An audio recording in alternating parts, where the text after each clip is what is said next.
여러분, 생생법률쇼 진행을 맡은 임주혜입니다.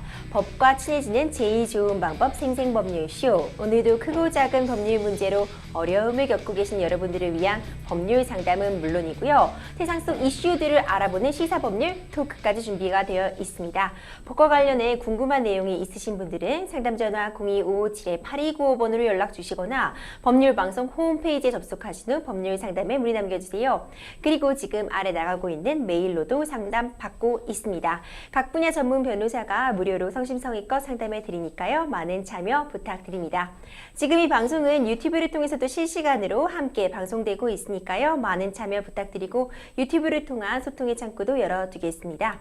그럼 오늘 도움 주실 변호사님 소개해 드리겠습니다. 홈즈 법률사무소 하서정 변호사님 자리하셨습니다. 변호사님 안녕하세요. 네, 안녕하세요. 홈즈 법률사무소 하서정 변호사입니다. 네, 변호사님 오늘도 억울하고 답답한 사연 가지신 분들에게 명쾌, 상쾌, 통쾌, 유익한 상담 말씀 부탁드리겠습니다. 그럼 오늘 접수된 상담 내용들 저와 함께 미리 살펴보시죠. 미리 보는 법률 상담입니다. 10여 년 만에 추심, 성추행범이 된 남편, OTT 공동구매 사기 해결 방법은, 내 아이가 학교폭력 피해자라니까지 오늘도 다양한 분야의 상담들이 접수가 되어 있습니다. 잠시 후 하서정 변호사님과 함께 속 시원한 해결 방법들 찾아보도록 할 테니까요. 시청자 여러분들도 어떤 해결책들이 제시가 될지 많은 기대 부탁드립니다. 여러분들은 지금 생생법률쇼 함께하고 계십니다. 쉽사리 해결되지 않는 법률 문제를 끌어안고 있다면 지금 생생법률쇼와 함께하시죠. 법률 고민이 해결되는 가장 쉬운 방법을 소개해드릴게요. 첫째, 02557-8295로 전화를 한다. 둘째, 법률방송 홈페이지에 접속해서 법률상담 게시판에 문의를 남긴다. 셋째, 지금 화면에 나오고 있는 이메일 주소로 사연과 연락처를 보낸다. 생생법률쇼가 자랑하는 각 분야의 전문 변호사가 여러분의 더부룩한 속을 뻥 뚫어드립니다. 속 시원한 스파클링 법률 상담 프로그램 생생법률쇼, 지금 바로 전화주세요.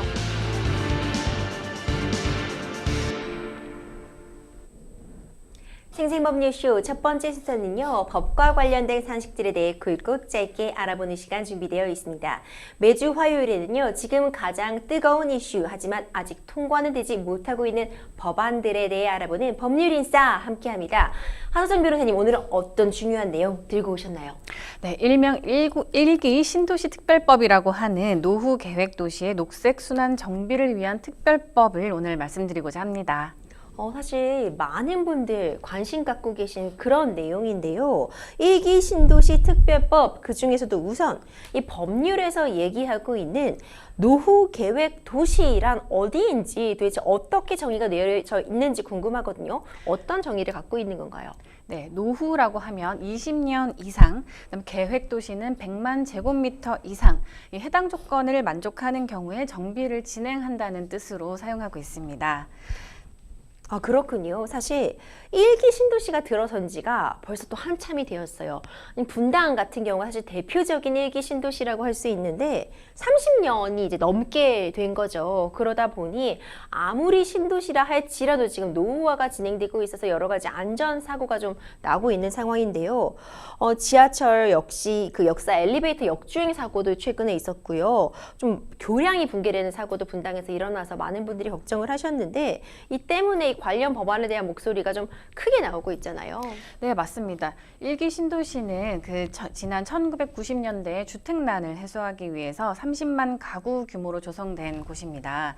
주택 공급을 시작한 이후로 약 30년이 시간이 흐르면서 과도한 인구 밀집 그리고 주택 및 기반시설의 노후화로 주민들의 불편이 커져가고 있고요. 그래서 정비 요구가 꾸준히 제기되고 있는 실정입니다. 그리고 또 이러한 1기 신도시뿐만이 아니라 전국이 20년 이상 노후 주택이 49.1%나 되고요. 30년 이상 노후 주택은 19.4%로 주택과 도시의 노후화는 전국적인 현상이라고 할 수 있겠습니다.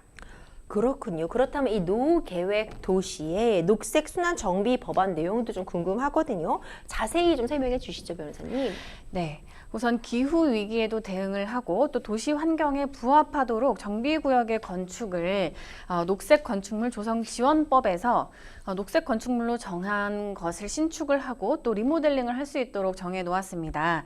그리고 또 정비 과정에서 폐기물이 발생을 할 수밖에 없는데 그 폐기물을 줄이기 위해서 건설 폐기물의 재활용 재활용 촉진에 관한 법률에서 정한 분별 해체 방식으로 순환 골재를 사용한 녹색 정비를 하도록 규정하고 있습니다.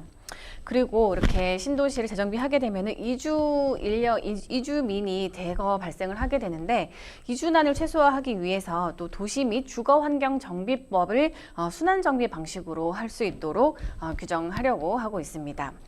또 순환 정비를 실행하기 위해서는 인근 도시 간의 협력이 반드시 필요하게 되는데요. 이 점을 고려해서 대도시 권역별 협의회를 설치하고 해당 권역 내 녹색 순환 정비의 지정, 또 이주 수요 파악 및 주거 안정 대책을 마련하도록 법은 이제 개정안을 그렇게 마련하고 있습니다. 또 두 가지 정도 더 말씀을 드리면은 네.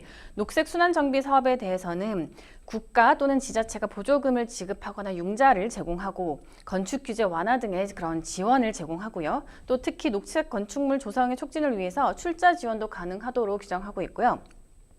이주민 지원을 위해서 주거안정 자금 지원, 그리고 무주택 임차인의 우선 분양을 통해서 임차인의 권리를 보장하려고 그런 규정들을 마련해 두고 있습니다. 그렇군요. 변호사님, 그런데 사실 이 법안 내용을 두고요. 형평성 문제가 좀 불거졌었어요. 최근 해당 계류 법안에 대한 논의가 이루어졌다고 들었는데 결론이 나왔나요, 변호사님?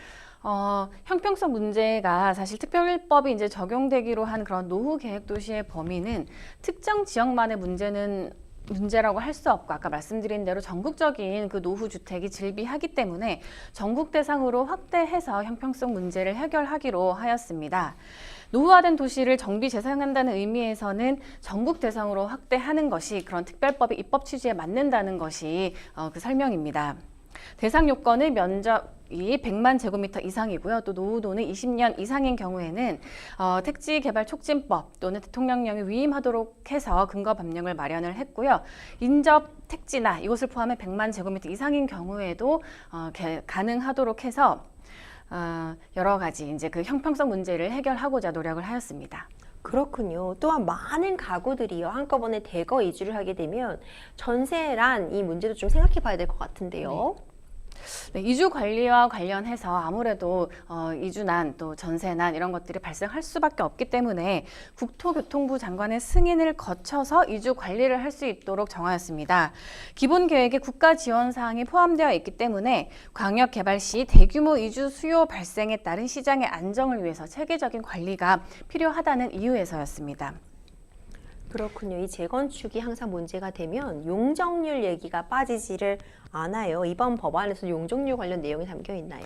네, 담겨 있습니다. 용적률 등 건축 규제 완화 등에 대한 특례는 입지 규제 최소 구역을 지정해서 할 수 있도록 하였고요. 또 그런 한편 세부적인 규율 사항은 시행령에 위임하기로 하였습니다. 특히 용적률 규제는 완화하기로 하였으며 용도 지역도 지역 여건에 따라서 변경이 가능하도록 국토교통부가 규정을 마련할 예정입니다. 그리고 건축규제 완화에 따른 공공기여는 완화된 용적률의 100분의 70 이하의 범위에서 정하기로 하였습니다. 완화된 용적률 등 건축규제 완화로 늘어난 일반 분양주택, 임대주택 등에 대한 완화 용적률의 100분의 70 이하의 범위에서는 공공기여를 국민주택 규모의 주택, 기반시설 설치에 따른 비용을 공급 또는 납부하도록 하자는 것이었습니다. 구체적인 방안은 특별 정비계획 수립 시에 계획안에 담아서 의무하도록 할 예정입니다. 이 법안에 관련해서 사실 찬반이 뜨겁다 보니까요. 정부도 좀 조심스러운 입장인 것으로 파악이 되고 있는데 1기 신도시 특별법 관련해 국토부는 어떤 입장 갖고 있나요? 네, 국토부도 이 같은 전문위원회 입법안 정리 내용에 대해서 동의를 표했습니다. 이원재 국토부 1차관은 특별법 제정 취지에 동의한다라고 발표하면서 노후계획 도시가 단기간에 공급이 돼서 현행 법률로는 신속하고 광역적인 정비에 따른 체계적인 이주 수요 관리에 한계가 있으므로 특별법을 제정해서 체계적인 정비 체계를 마련하고 또 미래 도시로 전환해야 된다라고 밝혔습니다. 이 1차관은 현재 주민들의 관심과 기대가 크고 또 내년 중에 기본 방침, 기본계획 수립, 선도지구 지정 등이 필요하므로 신속한 법안의 통과가 필요하다고 말한 바 있습니다. 그렇군요. 이 노후 계획 도시 녹색 순환 정비를 위한 이 특별 법안 어떻게 진행이 될지 어떻게 적용이 될지 생생법률수도 함께 지켜보도록 하겠습니다. 지금까지 이슈와 법률에 대해 알아보는 법률인싸 함께했습니다. 다음 순서는요. 생생법률쇼의 자랑이죠. 성심성의 전화 상담 이어가 보겠습니다. 전화 바로 연결해 보겠습니다. 상담자님 여보세요. 네, 상담자님 들리시나요? 여보세요? 네, 안녕하세요. 여기는 생생법률쇼입니다. 예. 예, 어떤 점 궁금해서 전화 주셨을까요? 제가 그 재판 판결이 난 것이 네, 2014년 7월 25일인데요. 네, 거의 10년이 돼 가는데, 그렇죠. 예, 그 동안에 이 피고가, 네, 전혀 연락이 안 돼요. 네네. 그리고 그 20년이 거의 다 돼가니까 연장을 시켜야 되는데, 네. 그게 언제쯤인지, 그러면 일단 판결 내용은 또 좀 소개해 주실 수 있을까요? 그러니까 우리 상담자님께서 판결 원고였던 내용은요? 거죠? 네네. 2014년 7월 25일 그 고등법원에서 판결 난 것이, 네, 피고인이 네, 2억 7,700만 원을 네. 에, 배상하라. 저에게 네네네. 배상해 주라. 네, 그리고서 이제 1년 동안 정도는 뭐 연 5%고 네. 그 다음부터는 갚는 날까지 20%인데 현재 2023년도까지 한 푼도 못 받았어요. 상대방이랑은 그 이후에 전혀 연락이 닿지 않으셨고요, 상담자님. 상대방이 그 일종의 그 횡령죄로 판결을 받아가지고 네, 1년 6개월을 판결을 받았어요. 네네. 그래서 아마 교도소에 구속이 됐는데 그 이후로는 연락이 안 돼요. 그래서 지금 제가 그 말하자면 청구서를 보내야 되는데 네. 청구서도 못 보냈고 또 주소가 맞는지 안 맞는지도 모르고. 그러시군요. 네, 상담 내용 좀 정리해 보자면요. 한 예. 10년이 거의 가까이 되었는데 이제 예. 상담자님께서 2억 7천여만 원 상당을 받으실 돈이 있는 상황이고 예. 판결까지 승소를 하셨지만 이 상대방 피고가 아마 교도소에 좀 수감 중인 기간이 있었던 것 같고요. 그러다 보니 예. 전혀 어떤 돈을 받으신 것도 없고 제대로 청구도 하시 못하신 상황인 것 같아요. 예. 네, 지금 재판이 끝난 지가 벌써 10년이 가까이 되고 있기 때문에 이거 네. 어떻게 해결하셔야 되는지 궁금하신 것 같거든요. 예. 예, 지금 하서정 변호사님 관련 내용 함께 들으셨으니까요. 좀 어떻게 청구해 볼 수 있을지 말씀 나눠보도록 하겠습니다. 고맙습니다. 네. 안녕하세요. 오늘 상담드릴 하서정 변호사입니다.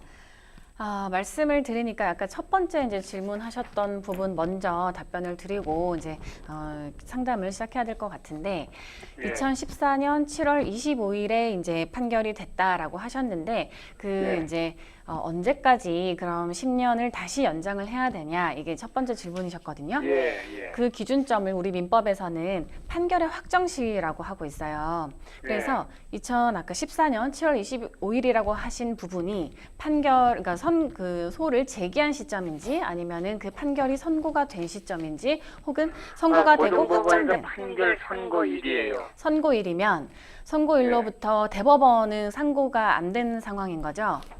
예. 그러면 선고일로부터가 아니라 이제 상대방이든 지금 상담자님이시든 그러니까 네, 제가 들으면 2013년 1차죠. 1차 지방법원이요. 1심, 예, 2013년 6월 8일부터 네, 2014년 7월 25일까지는 네, 5%의 네, 맞습니다. 이자를 포함해서 지불하고 예, 예. 그 다음 날부터는 연 20%의 금원을 지급하라 이렇게 돼 있어요. 예, 중요한 부분이 지금 이제 언제를 판결 확정시라고 할 것인가 이 부분을 가장 간단히 확인하시는 방법은 예. 혹시 인터넷 전자소송 사이트를 이용하실 수 있으시면 직접 들어가셔서도 확인할 수 있고 아닌 경우에는 법원에 이제 도움을 요청을 해서 예. 이 판결 번호, 사건 번호에 따른 판결 확정시가 언제인지를 법원에 확인하시면 알려줄 거예요. 그 기준점이 잠깐만요. 뭐라고요? 판결 확정시를 지금 아셔야 되거든요. 판결 확정시. 확정시. 네. 시간할 때 시자요. 예, 맞습니다. 네, 이걸 어디다 알아보러온다고요? 법원에 이 사건 번호를 말씀하시고 또 본인의 신분증을 들고 가시면 본인이 당사자라는 걸 확인하실 수 있기 때문에 네. 가셔서 이 판결 아무 법원이나 가면 돼요? 어떻게 되는 거예요? 아무 법원이나 가도 사실 민원실에서 알려주실 거예요. 예.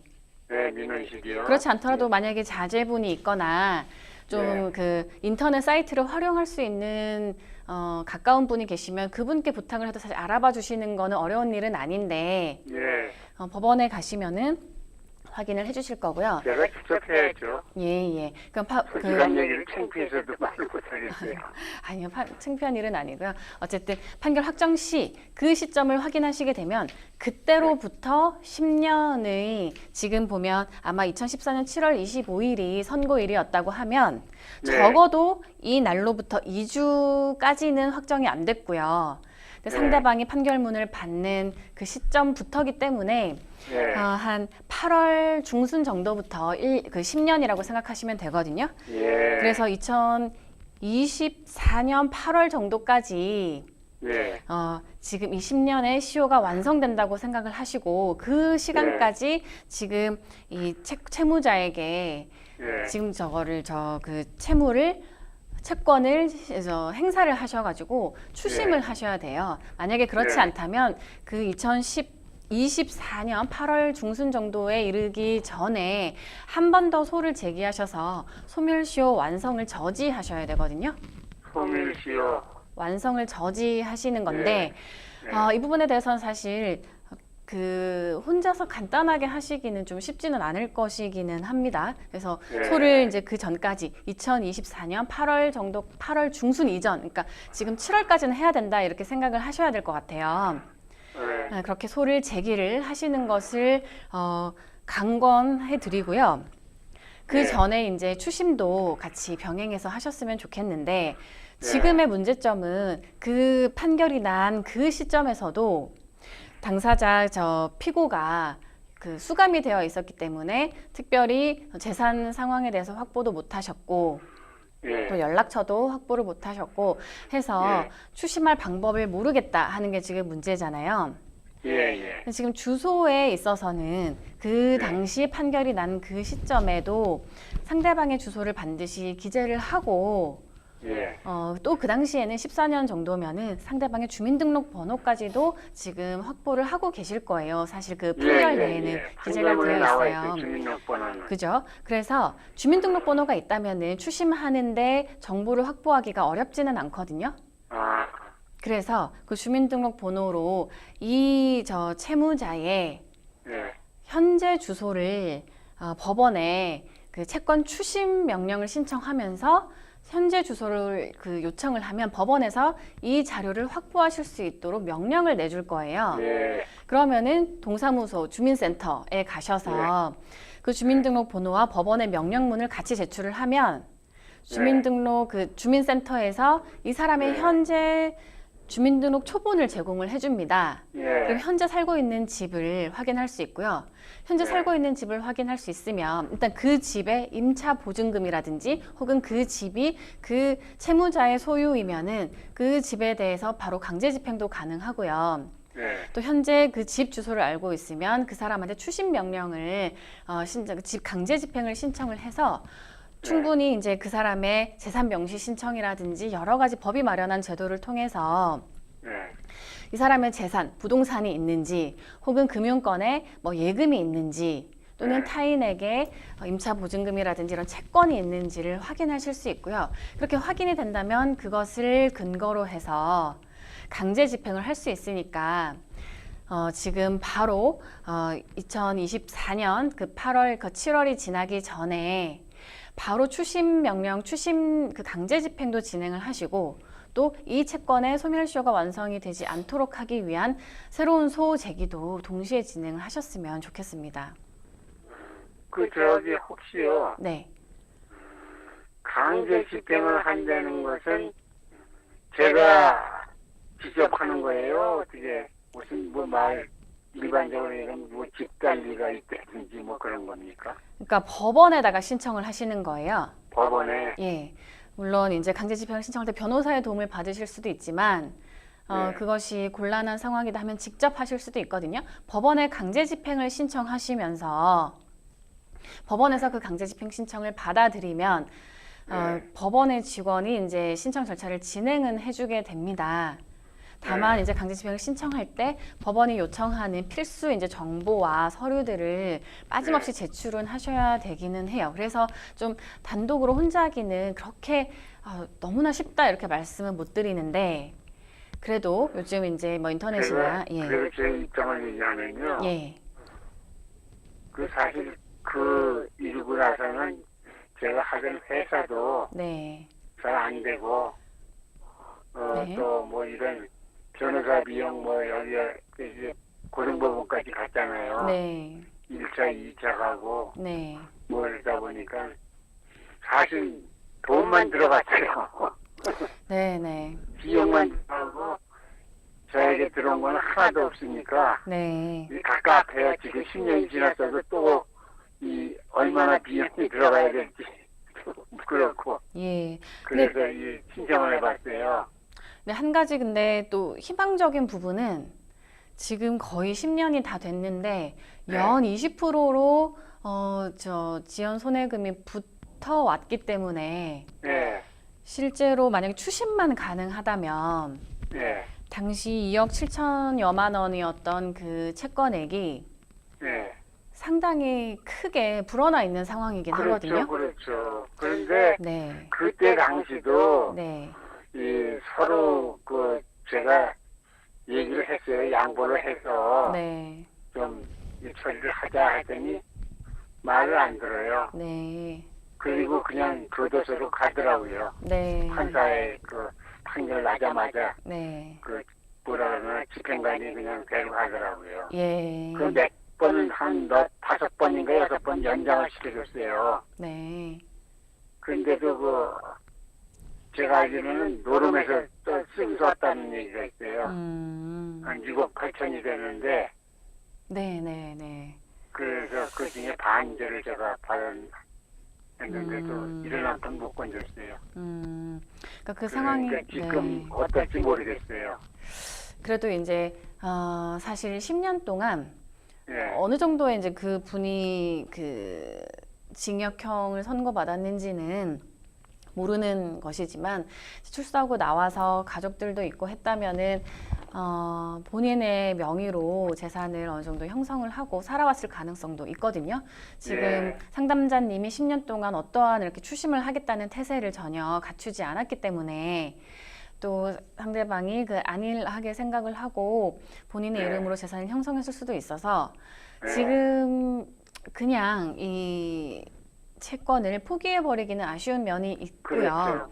그래서 법원의 도움을 받아서 그리고 이제 네. 지금 현재는 여러 가지 인터넷에도 여러 가지 정보들도 많이 나와 있으니까 예.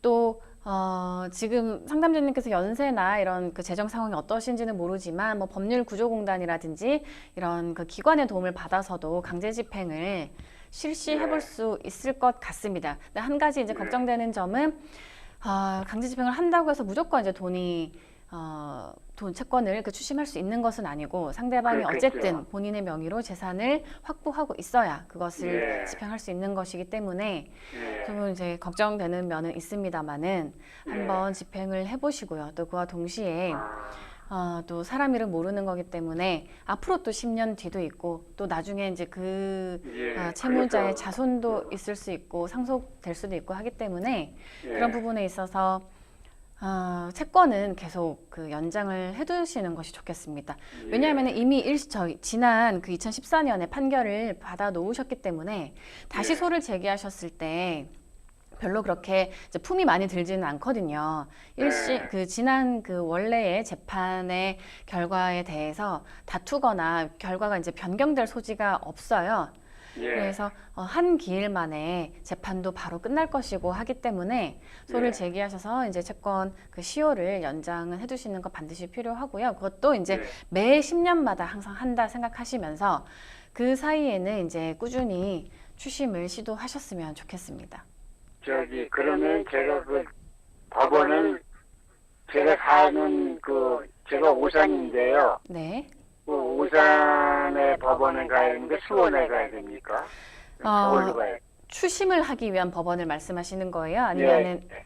확정 그 시를 확인하기 위한 법원을 말씀하시나요? 그러니까 판결 확정 시는 사실 법원에 전화만 하셔도 알려주실 수 있을 거고 본인이라는 것만 확인만 되면 뭐 사실 어느 법원이든 크게 상관은 없고 네, 그 아까 말씀드린 것처럼 그냥 그 법원이 아니라고 할지라도 이제 인터넷에 접속할 수 있는 사람이라면은 예. 지금 상담자님께 이제 필요한 정보를 받으면 그 판결 확정시를 확인할 수 있거든요. 혹시 좀 네. 그 인터넷 방송이 되는 건 어디를 얘기하는 거예요? 인터넷은 그러니까 전자소송 사이트도 있고요. 대법원 사이트도 있어요. 그래서 나의 사건 검색이라는 코너에서 이제 정보를 치시면 그런 예, 판결 확정시 나의 사건 검색 사건 검색이요. 예 정보를 넣으시면 확인할 수 있습니다. 한번 시켜봐야죠. 예, 그러면은 애들이 바쁘니까. 예 맞습니다. 그러면은 바로 확인하실 수 있고요. 네 모든 강제 사람은 자기한테 그런 얘기를 못 하겠더라고 창피해서. 아유 그래도 뭐 전혀 창피한 일은 아니시고요. 어쨌든 강제 집행에 있어서는 지금 우선에 그 재판이 있었던 원래 2014년에 있었던 그 재판이 이루어진 예. 그 법원에 고등법원이요. 서울 서초동. 지금 그러니까 고등법원이라고 하면은 그러면은 1심 법원에 신청을 한번 해보시면 좋겠습니다. 1심은 서울중앙지법원이에요. 그럼 거기서 그대로 하시면 되겠습니다. 예. 그래요? 예. 네, 상담자님 추가로 궁금하신 점 있으실까요? 예. 그러니까 지금이라도 그러면 가능한 거죠? 지금 뭐가 가능한? 아니 오늘서부터 예, 그럼요. 추심을 가능한 그럼요. 거죠? 네. 예. 당연히 오늘도 가능하고 네. 다만 2024년 8월이 오기 전까지 빠르게 하셨으면 좋겠습니다. 네, 상담자님 저희가 한 번 더 변호사님께 관련 내용 정리해드리는 시간 갖도록 할게요. 상담 여기까지 진행하도록 하겠습니다. 연락 주셔서 감사합니다. 예, 고맙습니다. 네, 감사합니다. 지금 상담자님께서 굉장히 여러 가지 내용 질문 주셨는데 하나하나 좀 답변을 잘 해주신 것 같아요. 일단 나의 사건 검색 같은 거 인터넷 접속을 통해서 이제 판결 확정시 같은 건 충분히 확인하셔 보실 수 있을 것 같고요. 시간이 많이 지나서 지금 2024년 8월경으로 추정이 되는데 그 오기 전에 좀 빨리 추심 조차 진행하셨으면 좋겠거든요. 마지막으로 지금부터 상담자님이 취해야 되는 조치들 간략하게 정리 한번 부탁드릴게요. 네. 두 가지 조치를 지금 바로 진행을 하셨으면 좋겠습니다. 첫 번째는 그 판결 확정시를 바로 확인하신 다음에 민사소를 제기하셔서 이 기존에 확보해둔 채권이 소멸시효가 완성되지 않도록 조치를 하시는 것이고요. 두 번째로는 강제 집행을 신청을 하셔서 어쨌든 지금 그 채무자가 확보한 재산이 있는 경우에 그 재산으로부터 많이 불어나 있을 그런 채권을 확보하시고 실제로 이제 변제를 받으셨으면 좋겠습니다. 네, 상담자님 굉장히 10년여의 기간 동안 마음고생 너무 심하셨을 것 같아요. 그리고 이제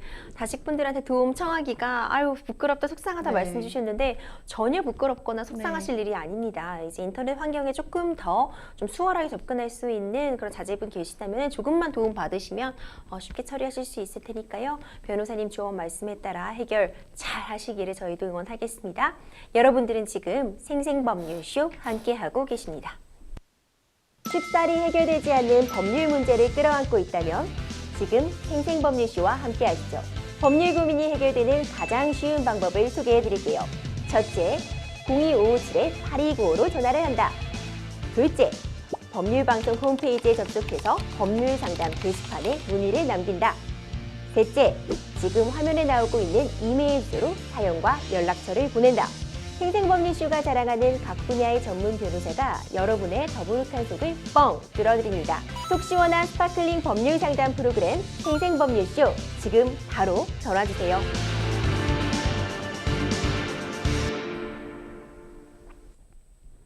이번에는 법률 방송 이메일을 통해 접수된 여러분들의 고민 함께 풀어가 보겠습니다.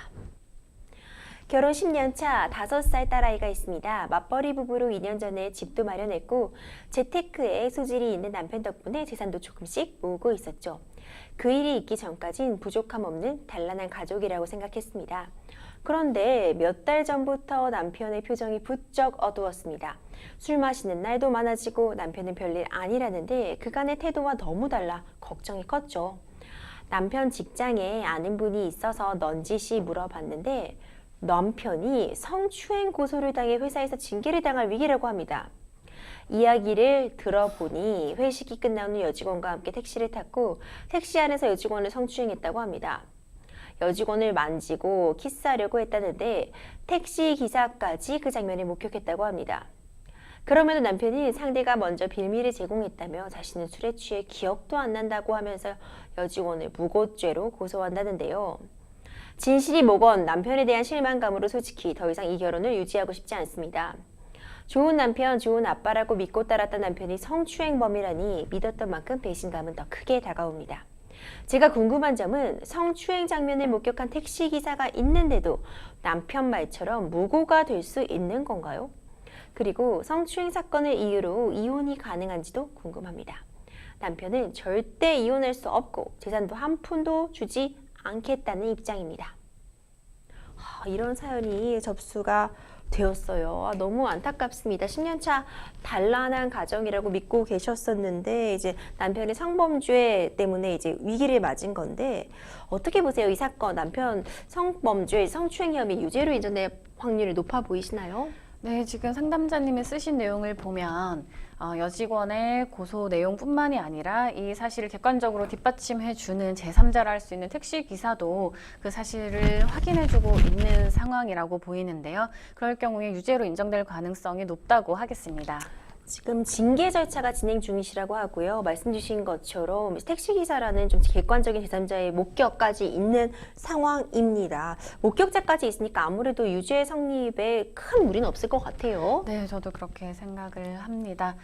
글쎄요, 이제 다른 지금 남편분이 말씀하시는 주장은 또 뒷받침할 수 있는 객관적인 자료라든지 아니면 다른 증거들이 없기 때문에 좀 어려운 상황이 아닐까 생각이 듭니다. 그렇죠. 남편은 이제 상대가 먼저 유혹했다. 나는 무고죄로 고소할 거다. 이렇게 지금 항변을 하고 계신 상황인데 무고죄 사실 쉽게 말씀들은 많이 하지만 무고죄 성립이 쉽지는 않잖아요. 네, 그렇습니다. 더군다나 지금과 같이 어떤 그 신체적인 접촉도 있는 것으로 보이고 그 사실을 피해자라고 주장하는 분의 주장과 또 목격한 분의 주장이 어느 정도 일치하는 상황이라면은 이 상황에서 무고죄가 인정될 가능성은 오히려 굉장히 드물고 반대로 만약에 이 남편분께서 무고죄라고 정말로 이 여직원을 고소를 하게 된다면 본인이 무고죄로 더 큰 처벌을 받게 될 가능성도 있어 보입니다. 굉장히 어려운 상황이다 이렇게 저도 생각이 되는데요. 남편과 더 이상 혼인 생활을 유지하기 어려울 것 같다 이렇게 말씀을 하셨어요. 그런데 이 상황 자체가 만약 남편분이 이혼을 거부하신다고 한다면 이렇게 지금 문제가 되고 있는 상황 자체에 남편이 성추행범으로 몰렸다는 것도 하나의 이혼 사유가 될 수 있겠죠? 네, 첫 번째로 일단 타인 배우자가 아닌 다른 여성을 추행했다는 점에서 부정행위라고 할 수 있고요. 또 기타 혼인을 유지하기 어려운 중대한 사유가 있다고도 보이기 때문에 이 남편이 거부를 한다고 해도 상담자님의 주장만으로도 이혼이 가능할 것으로 보입니다. 사실 남편 입장에서는 이혼 안 하고 싶으니까 계속 하는 말일 것 같아요, 변호사님. 재산 분할 나 못 해주겠다고 한 부분, 이건 어떻게 보세요? 재산 분할은 또 지금 사연을 들어보면 10년 정도 충분히 사셨고 또 자녀분들도 있고 하기 때문에 배우자분 각각의 그 재산 형성에 대한 기여도를 따져서 재산 분할을 충분히 받아 나오실 수 있겠습니다. 그렇다면 변호사님, 지금 이혼을 진지하게 고민하고 계신 상담자님께 마지막으로 조언 한 말씀 부탁드리겠습니다.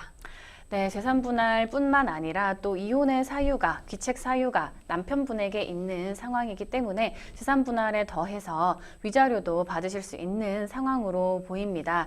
그리고 이제 양육권도 충분히 이제 다툴 만한 상황이라고 할 수 있겠고요. 그리고 그 이전에 이제 그 남편에 대한 실망감으로 굉장히 힘드실 것으로 생각이 드는데 이 위기를 잘 극복하시고 또 한편으로는 남편의 말이 정말 진실된 부분이 있는지 먼저 배우자분이 한번 심도 있게 말씀을 들어보시고 이 사건에 대해서 잘 대응해 나가시기를 권해드립니다. 네, 정말 심적으로 정말 많이 힘드실 것 같아요. 아무쪼록 잘 좀 해결하시고 마음의 평안도 찾으시기를 바라겠습니다.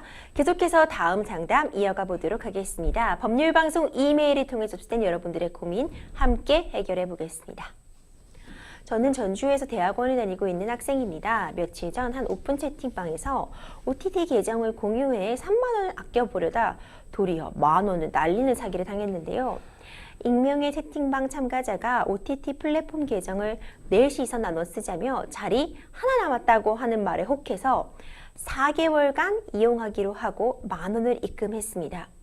원래 이 서비스를 혼자 이용하면 4개월에 최소 4만 원 안팎이 들기에 괜찮은 제안인 것 같아 수락을 했고 돈을 입금한 후 채팅방에서 계정 아이디와 비밀번호를 공유받았습니다. 하지만 해당 계정으로 접속이 잘 되지 않았고 돈을 받아간 사람은 갑자기 제 연락을 피하기 시작했는데요. 그제야 저는 사기를 당한 걸 알게 되었습니다. 요즘 워낙 물가가 올라 생활비가 빠듯해 몇만 원이라도 아껴보려고 한 건데 너무 속상합니다. 피해액은 소액이지만 너무 괘씸해서 꼭 처벌받게 하고 싶은데 방법이 있을까요?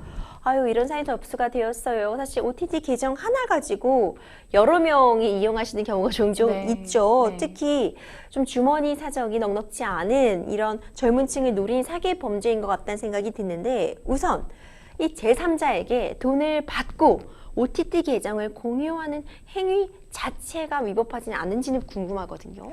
네, 사실 이렇게 계정을 공유하는 행위에 대해서 합법이다, 불법이다 말이 많은 것으로 알고 있는데요.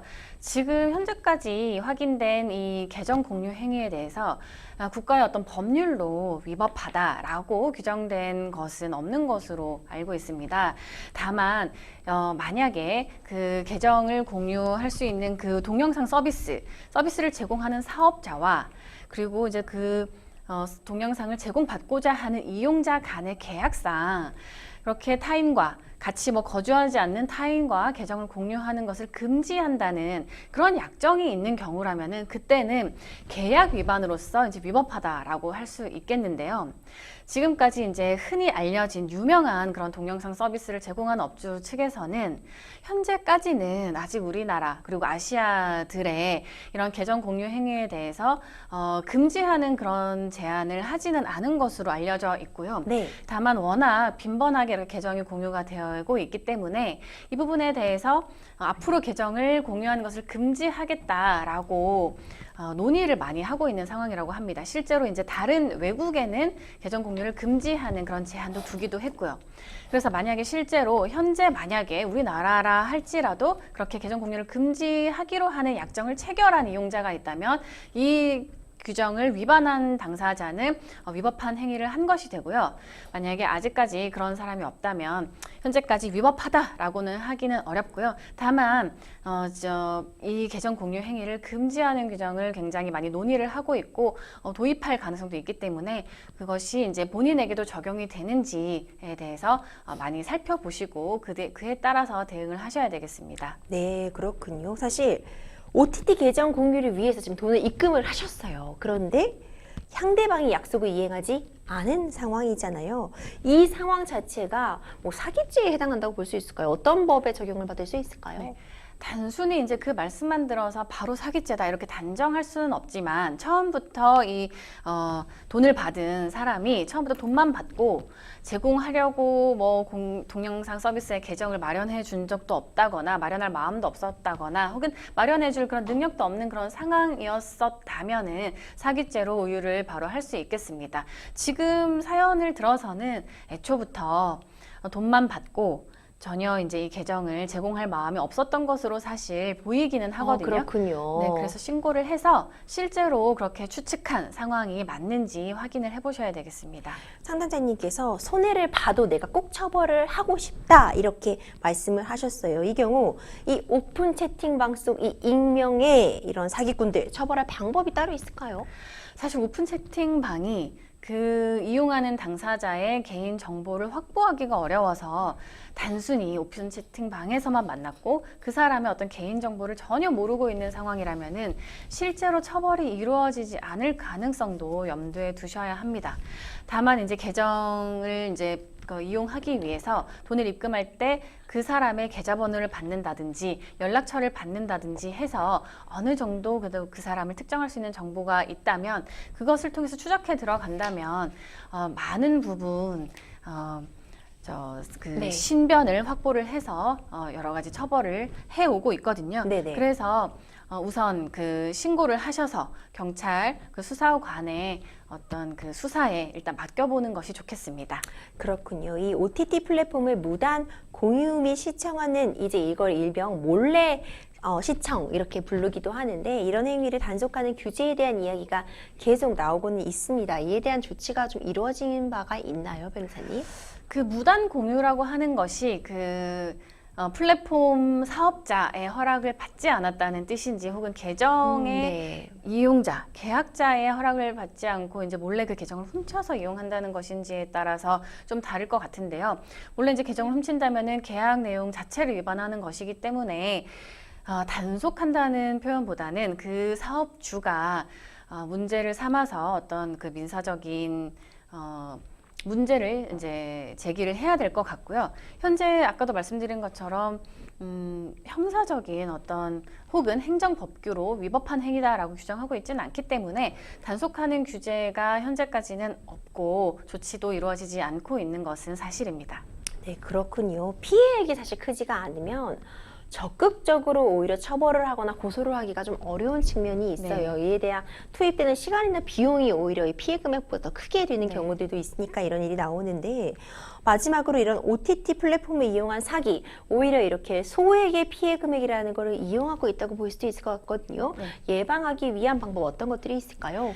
네, 이렇게 소액으로 이제 익명의 사람에게 어떤 거래를 하게 되는 경우에는 나중에 문제 삼기가 어렵다는 점을 먼저 인식을 하시고 그렇기 때문에 이 사람이 이제 애초에 나에 대해서 사기를 저지르기 위한 그런 마음을 먹지 않도록 개인 정보를 어느 정도 미리 확보해 두실 것을 권합니다.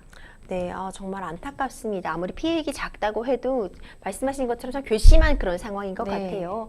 아무쪼록 좀 잘 해결해 보시기를 바라겠고 다음에 이런 피해 당하지 않도록 좀 더 주의 기울이셔야 될 것 같아요. 계속해서 다음 상담 이어가겠습니다. 법률방송 홈페이지를 통해 접수된 여러분들의 고민 함께 풀어가 보겠습니다. 딸이 중학교 2학년인데요. 요즘 밥도 잘 안 먹고 항상 시무룩해 있어서 이유를 물어봤더니 최근 친구들로부터 따돌림을 당하고 있다고 털어놓더군요. 순간 마음이 덜컹했습니다. 구체적으로 어떻게 따돌림을 당하냐 물었더니 단체 대화방에서 자꾸 딸아이를 말을 무시하고 대화방을 나가면 초대하고 다시 나가면 초대하고를 반복한다고 해요. 그 대화방에서 아이가 있는 걸 알면서도 아이가 우스꽝스럽게 나온 사진을 올려두고는 희낙낙거린다고 합니다. 제가 담임선생님과 얘기를 해볼까 물어봤더니 아이는 그래도 달라질 게 없을 거라면서 그냥 두라고 하는데요. 축 처져 있는 아이를 보면 가슴이 미어집니다. 부모로서 이런 경우 어떻게 도와야 할까요? 아유, 저도 아이를 키우고 있는 입장에서 이런 사연 보면 정말 가슴이 먹먹하고 솔직한 마음으로는 화가 치밀어 오르죠. 이거 가만히 있을 행위가 아닙니다. 요즘 특히 이렇게 카카오톡, 뭐 이런 메신저를 이용해서 단체 채팅방에서의 어떤 학교폭력 가해가 굉장히 심하다고 알려져 있는데 최근에도 초등학생이 정말 안타깝게 유서를 남기고 추락하는 그런 사건이 있었잖아요. 네, 경기도 고양시 덕양구의 한 아파트에서 초등학교 5학년 학생이 추락해서 숨지는 사건이 있었습니다. 그 아이는 이제 16층 높이에서 떨어졌기 때문에 심정지 상태로 병원으로 옮겨져서 숨졌다고 하는데요. 다른 학생들과 이제 다툼을 겪었는데 이를 이제 학교 측이 이제 뒤늦게 인지하고 대응 방안을 마련하고 있다고 합니다. 예, 정말 너무너무 안타깝습니다. 상담 내용을 보면 따돌림과 이제 메신저 대화방 반복 초대를 하고 또 여러 명이 있는 단체 방에서 특정인의 사진을 올려서 놀린다고 해요. 이거 말도 안 되는 것 같은데 이런 행위 다 학교 폭력에 해당할 수 있겠죠? 네, 맞습니다. 집단 따돌림, 그다음에 명예훼손 이런 행위들이 다 학교 폭력에 해당이 되고요. 실제로 요즘 이제 휴대폰을 다들 아이들도 소지하고 있기 때문에 카카오톡에 사진을 올려서 뭐 얼굴에 까맣게 뭐 칠한다든지 거기에다가 이제 아주 모욕적인 표현을 쓴다든지 이런 속상해요. 행위들이 많이 이루어지고 있는 것으로 알고 있습니다. 네, 정말 안타깝습니다. 이 학교 폭력이 굉장히 넓은 범위를 포함하잖아요. 어디까지를 학교 폭력이라고 봐야 될까요? 네, 학교에서 이제 이런 그 언어적으로 욕설을 한다든지 폭언을 한다든지 언어적인 폭력 그리고 때린다든지 하는 그런 신체적인 폭력 또 지금 이 사안과 같은 집단 따돌림, 명예훼손 이런 행위 등이 모두 학교 폭력에 포함이 됩니다. 그렇군요. 이제 학교 폭력이 발생해서 이 사건에 대해서 정식으로 어떤 절차를 진행할 수 있는 것으로 알고 있는데 이제 교사나 학교 측에 이 사실을 알리게 되면 이제 학교폭력심의위원회 소위 학폭위라고 말하는데 네. 학폭위가 열리게 되잖아요. 네. 이 학폭위라는 것은 이제 매번 요구만 하면 열리게 되는 건지 어떤 조건이 있는지도 궁금해요. 학폭위가 이제 학교 내에서는 일단 문제가 제기되면은 열릴 수 있는데 다만 그 피해 사실의 진단서가 2주 이상 발급이 되게 되면은 교육지원청으로 학폭위로 넘어가게 되고요. 그다음에 이제 그 당사자가 누구라도 교육청으로 이관할 것을 요청을 하면은 또 학폭위가 교육지원청에서 이루어지게 됩니다. 그렇군요. 정말 안타까운데 한편으로는 사실 그 보복당할까 봐 두려워서 선생님한테 알려도 달라질 게 없을 것이다 이렇게 말하는 아이가 너무 안쓰러워요. 실제로 이렇게 보복 때문에 적극적인 대처 못하는 경우, 보복이 두려워서 그런 경우도 참 많죠. 네, 제가 학폭위 실제로 저는 심의위원으로 활동을 하고 있는데 굉장히 안타까운 일들은 피해자가 가해자를 이렇게 학폭이라고 신고를 하게 되면은 어떤 것을 이제 빌미를 삼아서라도 또 가해자도 그 피해자를 또한 가해자로서 신고를 하는 경우가 굉장히 많습니다. 나 또한 너를 괴롭히겠다는 그런 보복 심리인데요. 네. 그렇게 되면은 실제로 정말 어떤 사안이 발생했을 때 완전히 아예 아무것도 하지 않고 일방적인 피해만 당한 조금의 방어도 하지 않은 그런 상황이 아니라면은 어쩌다 보면은 본인도 학폭의 가해자가 돼서 그런 멍해를 쓴 채로 살아가야 하는 그런 일이 발생할 수도 있어서 그런 두려움 때문에 학폭위에 가해자를 신고하는 것을 주저하는 사례가 생각보다 많이 발생하고 있는 것으로 알고 있습니다. 정말 안타깝습니다. 가해자에 대한 처벌 수위 궁금하거든요. 가해자에 대한 수위는 그 인정 정도에 따라서 낮게는 서면 사과의 단계가 있고요. 아주 많게는 강제 전학, 퇴학 조치까지 이루어질 수 있습니다. 이 학교 폭력 사실이 확인된다면 좀 단호하고 엄정한 조치가 있어야 될 것 같아요. 이 네. 학교 폭력 사건 끊임없이 반복이 되고 있는데 이건 말도 안 되는 일입니다. 이 아이들이 가장 안전하게 보호받아야 될 학교라는 공간에서 이런 일이 일어난다는 건 정말 우리가 어른으로서도 뿌리 뽑아야 되지 않을까 이런 생각이 듭니다. 부모로서 얼마나 마음이 미어지실지 정말 안타까운데요. 마지막으로 이제 어떻게 이 절차에 대해서 아이 더 이상 피해보지 않고 이미 본 피해에 대해서는 좀 보상을 받을 수 있을지 적절한 대응 방법 정리 부탁드릴게요. 네, 지금 상담자님의 자녀분 같은 경우에는 학폭위 신고가 필수적인 상황으로 보이고요. 학교에 먼저 알리고 그다음에 이 사실을 좀 뒷받침해 줄 수 있는 친구들의 진술을 확보하셨으면 좋겠고요. 그와 더불어서 민사적으로도 손해배상 책임을 추궁하실 수 있으면 좋겠습니다. 네, 학교 폭력 관련해서 가해, 피해 상황에 있어서 고민 중인 분들 참 많으실 것 같아요. 기본적으로 학폭 좀 예방하고 또 정확히 처벌하기 위해서 어떤 것들 중요할지 마지막 정리 말씀 부탁드리겠습니다.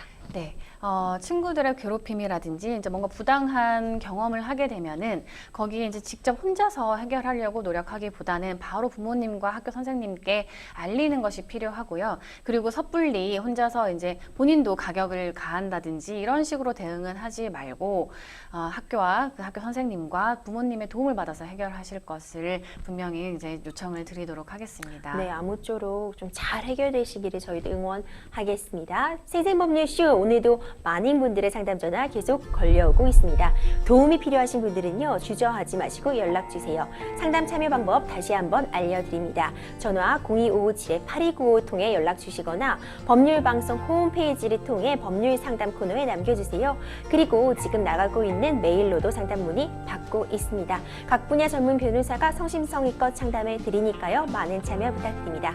오늘 함께해 주신 하서정 변호사님 고생 많으셨습니다. 네, 감사합니다. 생생법률쇼 준비한 순서 여기까지입니다. 시청자 여러분 감사합니다.